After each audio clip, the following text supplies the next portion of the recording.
Hey guys, welcome back to our channel Trading Basics. Today in this video I'm going to show you guys how you can download Forex on phone.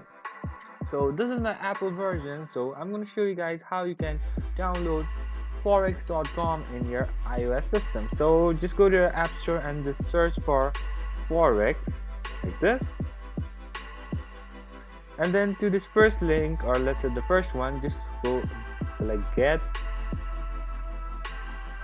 and then do everything like that, and it will start downloading like this.